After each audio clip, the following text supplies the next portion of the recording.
It's time for Michigan Fun on My Michigan TV, a weekly look at the top events in Michigan as presented by the state's leading authority on events, the Michigan Festival and Events Association.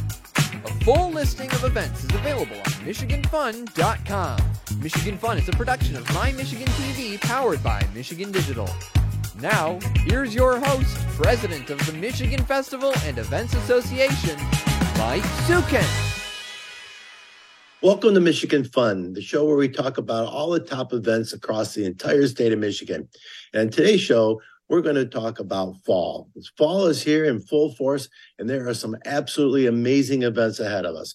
Today's show, we're going to find out what's happening in Flint, Michigan at the VIP Marketplace. Then we're going to go to Detroit to find out what the Brewers Guild is doing for the Detroit Fall Beer Festival. But first, we're going to go up to Mackinac Island and hear what they've got planned for the Halloween weekend. Welcome to the show, Stephanie Castellini at the Mackinac Island Tourism Bureau. Hey, Steph, how you doing today? Hey, Mike, you know what? The sun is shining. The horses are going through. People are out biking. I'm doing very well. Thank you. It is nice to have some weather that, for a while there, I thought we were going to have to, actually, let me back up. For a while there, I thought we were looking for Noah to build an ark. Yeah. It was, our colors changed so quickly. We had that cold spell, then we had rain, and all of a sudden it got so nice again. I suppose it is Michigan, northern Michigan. So what else can we expect? But it's definitely fall here and feeling it, and looking forward to Halloween weekend coming up on Mackinac Island. Halloween on Mackinac, of course, everything on Mackinac Island is special, but Halloween sounds like, with the fall in the air, a little bit of chill in the evening. So tell us, what can people expect when they come up to the island for this event? Yeah, so Halloween weekend on Mackinac Island is a little bit different. The weekend varies, and this year it is October 27th through the 29th. We have a variety of activities happening all throughout the island. We have a haunted trail and maze at Grand Hotel. There is trick-or-treating for kids downtown on Saturday. All the businesses participate and dress up. And then in the evenings, both nights, both Friday and Saturday, there are costume parties and live music for adults. There's just music and fun, and it's a great time on the island. There's also a foot race, a half marathon, and 5.7 run and walk. So just a wide variety of activities on top of our everyday attractions. So for those people for those youngsters that are going to be going trick-or-treating, where is that going to happen at? Yeah, so trick-or-treating happens Saturday the 28th, and that is downtown Mackinac Island. If folks have never been, you leave your car on the mainland, right? And then you come over by ferry. And when you get off the ferry, you're essentially right on Main Street, our downtown Main Street, and all the businesses lining down street, about 3 blocks long, so very walkable. They all, hand out candy or treats. Last year, Sanders, one of our fudge and candy shops, they were handing out all the rest of their inventory. It was a lot of fun. So that happens from 3 to 4:30 this year. And you really can't miss it right when you get off the ferry. What a treat. Mackinac Island fudge being handed out for trick or treat. Oh my gosh. Absolutely. Nothing better. You might need to bring some of that downstate for some of us that can't make it that weekend. But for those that can make it, it sounds like it's going to be a fantastic time. Yeah, it always is. And it's something that we get a lot of repeat visitors. Once people have experienced Halloween on Mackinac Island, they're like, this is amazing, because I try and tell friends and family, but people go all out for Halloween weekend on the island. It's one of the last weekends for a lot of our businesses, a lot of our hotels, a lot of our shops and stores. They really kind of close down after that. And so everyone goes all out, whether you're visiting as a guest or you're living here or you're a seasonal worker. Everyone kind of goes all out for this weekend, and it is just a really good time on the island. Stephanie, you said that people come here and for the first time and they come back year after year. Isn't that kind of the norm on everything that goes on Mackinac Island? I mean, what a jewel we have here in the state to have a place like that. And I really feel bad that you have to do this every single day up there on Mackinac Island. It's got to be total drudgery. I am so fortunate. I say that every single day of looking out the window. There's horse carriages going by. You can hear the cannon firing from the fort. There's cruise ships out on the Straits of Mackinac. And I'll look at my coworkers here and be like, where are we? This place is so magical. It's so beautiful. As you can see by the images and the videos of Mackinac Island. It's truly a gem for Michigan. And then, of course, getting to live here and promote it. It's such a unique place. And, beyond Halloween weekend, we're looking forward to the event and promoting that. But it's also just a wonderful time to visit the island. It's a lot slower pace as there's less crowds. It's a lot cooler temperatures, which some people really enjoy. And it's beautiful. The leaves are changing. The reds are starting to pop out. The trees going up Grand Hill are just incredible as you turn that corner. So it's a really special time to visit Mackinac Island. And you still get the horse-drawn carriage tours. You get to visit Fort Mackinac, our historical Revolutionary era fort. You can rent bicycles and hike and bike the 70 miles of trails. So on top of all the Halloween activities, you can experience Mackinac Island in the fall as well. You and I did this show earlier this year, and it was a lilac festival, and everything was purple. And now everything is reds and yellows, and it's just absolutely gorgeous. I mean, it truly is a four-season destination. Even if you can't get across the ice, but there are ways to do that too. There are, winter's a whole different story. Yeah. So let's peek into what happens after Halloween. I mean, you've got Thanksgiving coming up, you got Christmas. What other kind of activities can people look for beyond the Halloween weekend? Yeah, absolutely. Mackinac Island really changes in the winter season. So starting kind of November 1st, we'll flip a switch and a lot of the stores and attractions will shut their front doors and start doing some renovations, some painting, and some planning for 2024. We're so historic, we're not set up for winter. So while we do get occasional visitors to the island, it really becomes, more so a locals place to be. And so we do have 500 year-round residents. We have a medical center and a police department and a school for preschool through 12th grade. So it really turns into kind of that tight-knit community, lots of different activities. And then looking forward to some of the different events on the island in the winter. We do have like a Thanksgiving turkey trot that is very much kind of a local thing, but sometimes there's a partnership between the folks who organize it and Mackinac Island Ferry Company, who stays open as long as they can. They sometimes have a partnership for getting folks over here. But that's a little turkey trot on the island. And then we have a Christmas bazaar weekend, which is a Christmas tree lighting that we also showcase live on our Facebook page at the Mackinac Island Tourism Bureau. But folks can come to that and experience, live raffles and live auctions and silent auctions and a community dinner and all of those good things that take place. That's at the beginning of December. For Christmas, there's no real activities that happen. It's more kind of locals again, with family and friends.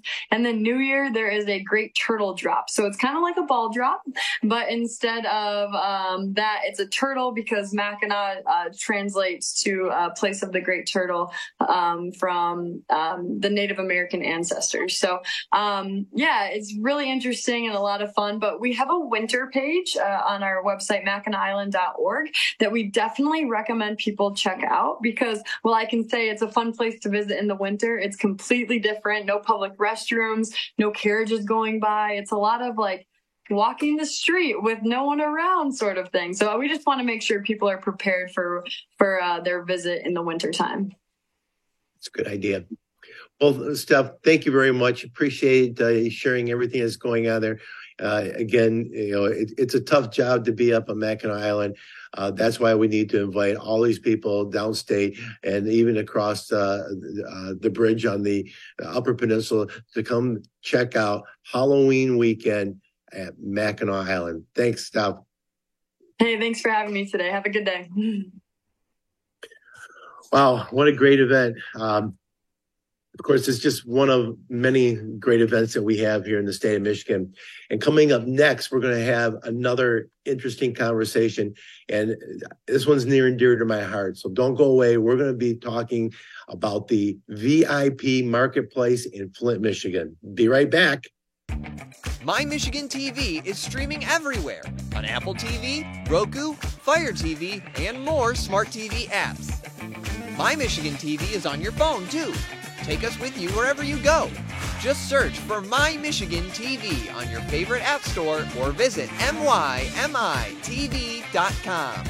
All Michigan, streaming everywhere. My Michigan TV.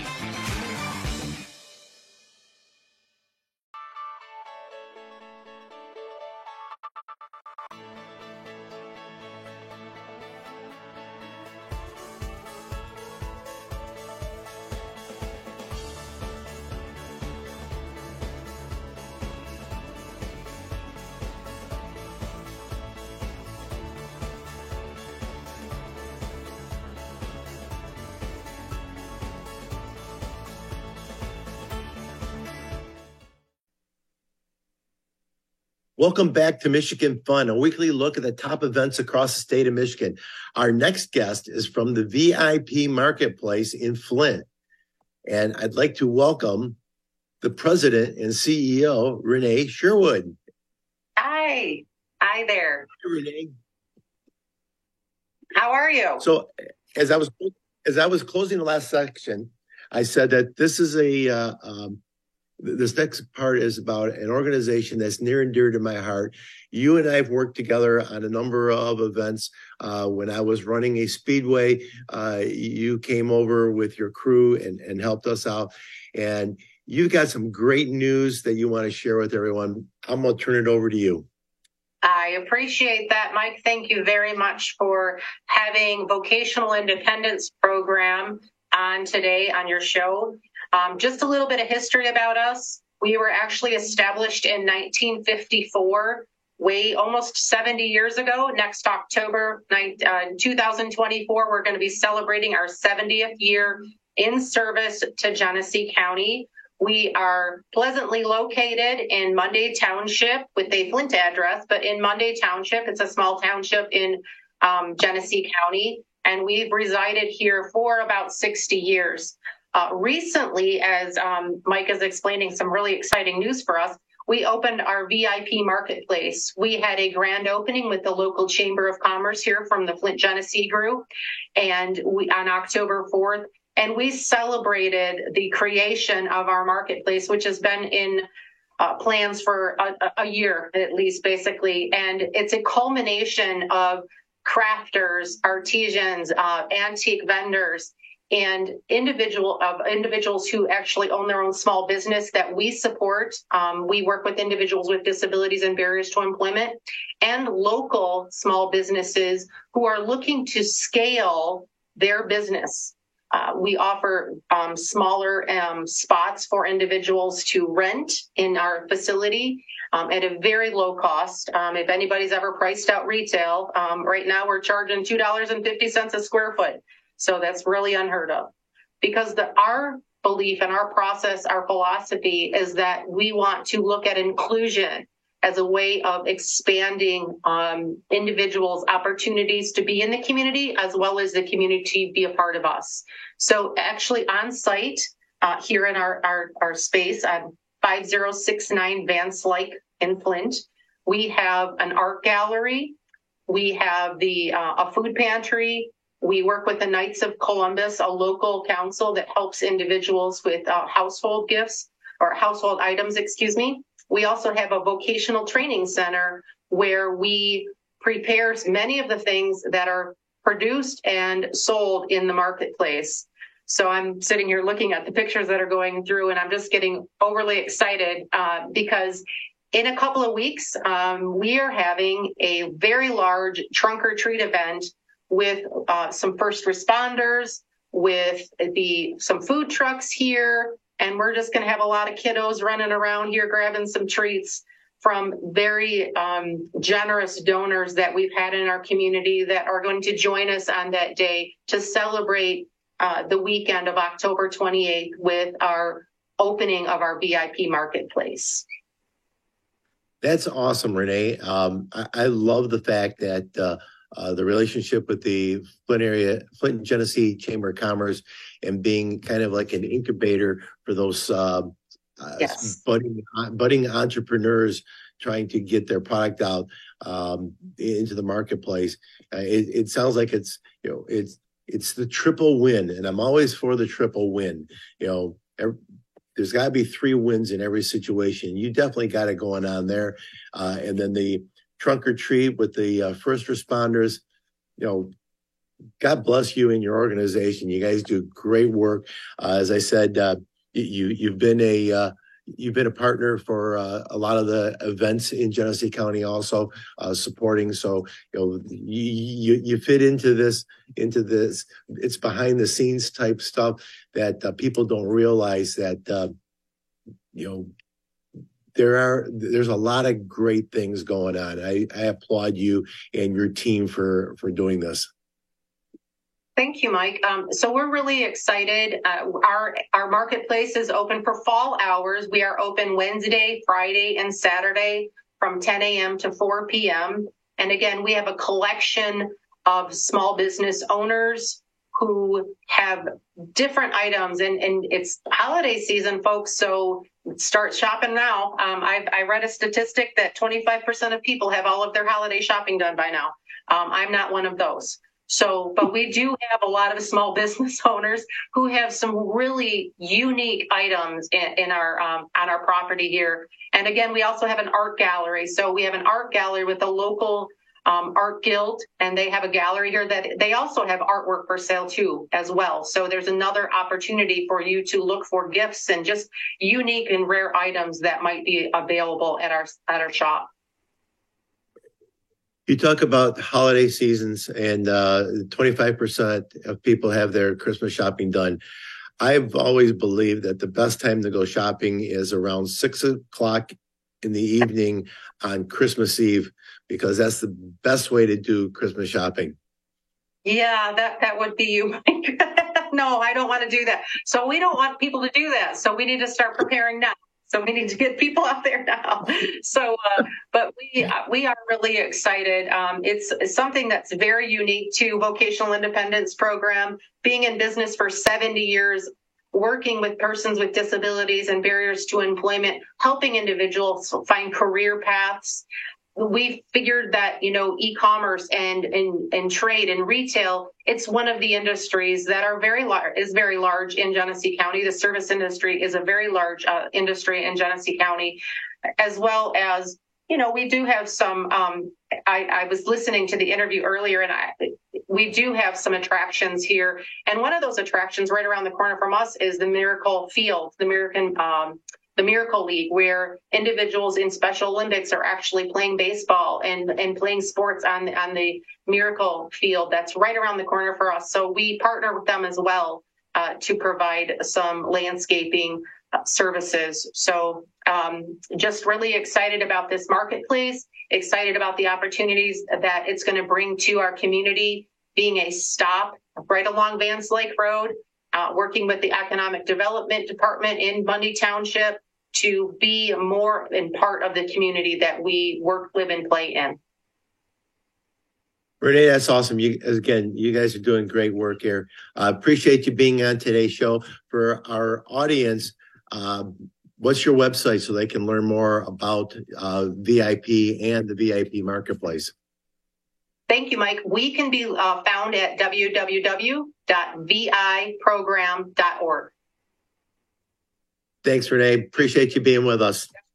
Thank you very much, Mike, and I appreciate the time. Thank you. Well, that wraps up that segment. It was another great segment. But don't go away, because we're going to have Mr. Scott Graham from the Brewers Guild, and we're going to be talking about the Detroit Fall Beer Festival. Don't go away. Football is back, and this season, My Michigan TV is bringing you the Lions pregame and postgame fan show. Every Sunday, we'll be live at the Detroit Sports Bar and Grill for pregame and postgame to discuss the top plays, latest news, upcoming matchups, and more. We want to hear from you. During the show, join us live via Zoom and give us your take. Just go to lions.mymytv.com or stop by our studio in downtown Detroit for a chance to appear live on air. The My Michigan TV Lions pregame and postgame fan show, where your comments come first. A fresh dash of fall really spices things up, elevating every moment amid the crimson, orange, and gold. Feel that rush of color, stopping only to savor every nuance and every note. Then kick it up a notch as the aromas of autumn fuel your inner fire. Add some spice to the season and let fresh bring the flavor in pure Michigan. Keep it fresh at Michigan.org. Welcome back to Michigan Fun, the show where we talk about the festivals, fairs, and events across the state of Michigan. And our next guest is from the Michigan Brewers Guild, Mr. Scott Graham, and we're going to talk about the Detroit Fall Beer Festival. You know, Scott, welcome to the show. Detroit Fall Beer Festival. Thanks, Mike. Yeah, it's always fun to talk about beer, right? And fall's a great season for beer, and the highlight is the Michigan Brewers Guild Detroit Fall Beer Festival, which takes place this year on Saturday, October 28th, at the north end of the Eastern Market, the historic Eastern Market, right down in Detroit. So how long does what time does it start and what time does it end? Well, the festival opens, general admission is at 1 p.m. and it runs till 6 p.m. With a VIP hour for our enthusiast members beginning at noon. So if you're an enthusiast member, you get early access to purchase tickets and you get an early hour at the festival with it not quite as hectic and busy. How many brewers are going to be present at this? So we're going to have more than 100 local Michigan breweries and hundreds of fresh, tasty local beers. So it's more different beers than any one person can hope to try. We pour 3-ounce samples. It's all about tasting and trying different things and enjoying a good time with friends and camaraderie with other like-minded individuals. Scott, the Brewers Guild has these events across the state. When you move them around, when you move the location around, do you highlight more of the brews that are in that geographic area? So if the Detroit Fall Brew Festival, will we see more of the Southeast Michigan brews? Not necessarily. So the Michigan Brewers Guild is a nonprofit trade association, and our basic mission is to promote and protect Michigan breweries and the beer industry here in what we call the Great Beer State. So every time we have a festival, regardless of where it's located, it's open to all of our brewery members, which are located all throughout the state. So there will be breweries from Southeast Michigan, breweries from the UP, the Northern Lower, Southwest Michigan. One of the fun things about this location and this seasonality is that there will be plenty of Oktoberfest style beers and also some quite a number of fresh hop or wet hop or harvest ales that are only available in the fall season. My mouth is watering. I think I'm going to have to make plans. Yeah, so one of the great things about our beer festivals is that whether you're a seasoned local beer drinker or it's kind of new to you, this is a great venue for either one, because there will be breweries that you might not be able to get to geographically. Your favorite brewery might have something special that they're bringing out for the festival. But if you're kind of new to local beer or haven't experimented with it that much, there's so many different beers. There are lighter beers, darker beers, hoppy and bitter beers, sweeter beers, fruity beers, sour beers, all kinds of different things. And it's really fun to try. It's a great environment, good people watching. And one of the best things about our beer festivals, regardless of where they're located throughout the year, is the people that come. It's a welcoming, friendly group. Lots of friendships are made there, rekindled there, and rejoiced at our festivals. So the people are great. The beer is fresh and tasty, and it's a great way to celebrate fall or any season. Scott, you touched on something that I agree with 110%. When you're talking about the connoisseurs of microbrew beer, it is a different demographic. It's kind of like going to an art gallery. You go there and you appreciate the art that someone put in the effort they put into their craft, and it's a different environment. It's not it's not like the 21-year-olds that are going out just to see how many beers they can pound. And I'm not picking on the 21-year-olds, but I was one of those at one time. And you're not going to find Bud Light or Miller Lite at the beer festival. You're going to find something that is unique. Actually, you're going to find a whole lot of things that are unique, and it's the talent of the individuals that put this with this and brewed this and tasted it and said, okay, well, that one didn't work out well. I'm going to try it again and then they hit a home run. And that's, I love the industry. I think that I think that if I was going to look for a job that was better than the one I had, it'd be your job, because that right there is right up my alley. Yeah, beer's a lot of fun, and it does attract a great group of people. And you're right. If you really want to enjoy and kind of analyze some beers, there are people who keep a notepad and keep track of what they're drinking. But it's also totally fine to just come and kind of sip around and enjoy the afternoon and not think that much about it. Oh, I agree with you 110%, Scott. So if anybody is looking for any additional information on this event or on the Brewers Guild in general to find out what you guys are up to, where would they go to find out more information? So our website is mibeer.com, and you can find tickets and information for our festival or any festival, as well as information in general about Michigan beer. That's mibeer.com. Thanks, Scott. I appreciate it. It's always a pleasure talking to you. It's obviously one of the events that are near dear to my heart. I'm definitely a big fan of microbrew beer, especially Michigan microbrew beer, and my hat's off to you. I hope that you have a great success on this event. I'm sure you will. And thank you again for being on our show today. Yeah, great to be with you, Mike. I really appreciate it. And cheers to everyone who's watching, and cheers to Michigan beer. Thanks, Scott. Appreciate it. Well, that wraps up today's show. And I want to thank Stephanie from the Mackinac Island Tourist Bureau talking about the Halloween weekend. I want to thank Renee from the VIP, all the great things she's doing there in Flint, and to Scott Graham from the Brewers Guild. You want to find out any information on those events? Check us out at MichiganFun.com. I'd also like to thank our producer, Jared Clark, and the entire staff at My Michigan TV. To browse our full library of live and on-demand videos, go to MyTV. That's MyMITV.com.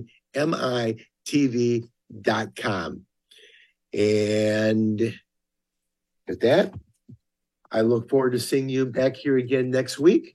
We're going to have another great show, I promise. So get out there and have some fun.